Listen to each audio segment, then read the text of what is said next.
Across the South Coast, live from Solent University. You're listening to Solent Sports News. Good afternoon. It's 2 o'clock. I'm Melvin Armstrong, and these are your Solent Sport News headlines.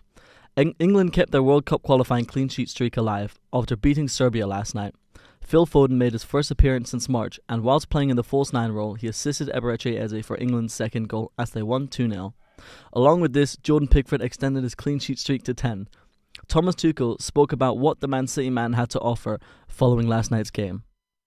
I had the idea several months ago, because I played against Phil in these kind of positions. I have the feeling in Premier League some years ago, and it was really, really tough. Cristiano Ronaldo was sent off last night in Portugal's game against Ireland after he elbowed Dara O'Shea just after the hour mark. Ireland went on to win the game 2-0, but Portugal remained top of their groups on 10 points. Boss Roberto Martinez says he has no concerns with Ronaldo's red card. I don't think it's anything that doesn't happen in football.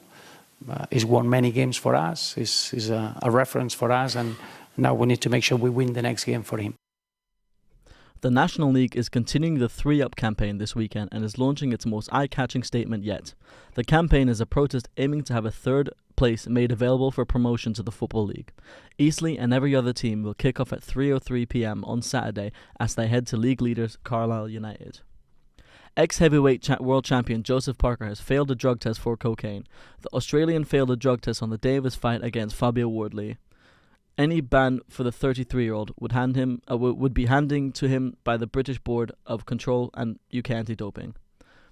In boxing, Chris Eubank Sr. denies claims that he was paid to attend his son's fight in April.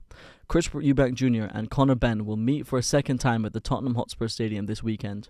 This will be the fourth fight in the family, with their fathers Chris Eubank Sr. and Nigel Benn also fighting twice in the ring. Jake Paul is one step closer to finding the next boxing opponent, with Anthony Joshua in line to fight the problem child in December. Jake Paul was meant to fight Gervonta Davis in November, but it was cancelled after a lawsuit was filed against Davis. Eddie Hearn will decide whether a fight in December for Joshua is suitable.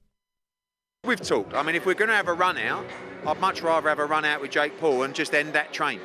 Do you know what I mean? But, I'm not sure Jake Paul's that crazy. If he is, you never know. So maybe this week? This week we're going to decide whether we fight this year.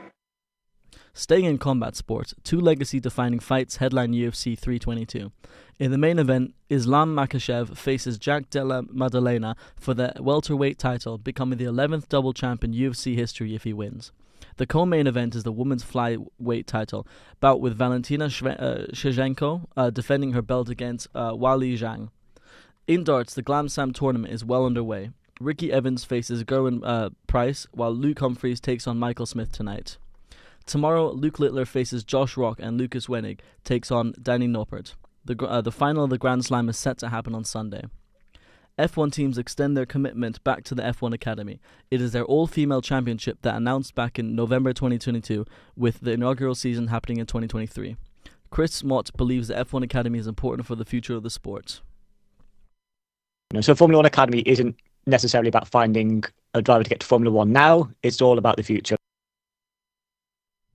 Moving over to golf, Isle of Wight-born Brandon Robinson-Thompson shot 5 under par of the DP World Tour yesterday.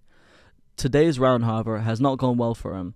After his first 14 holes, he is 2 over par. Despite this, he remains on track to make the cut for the weekend. That's all from us this hour. We'll be back at 3.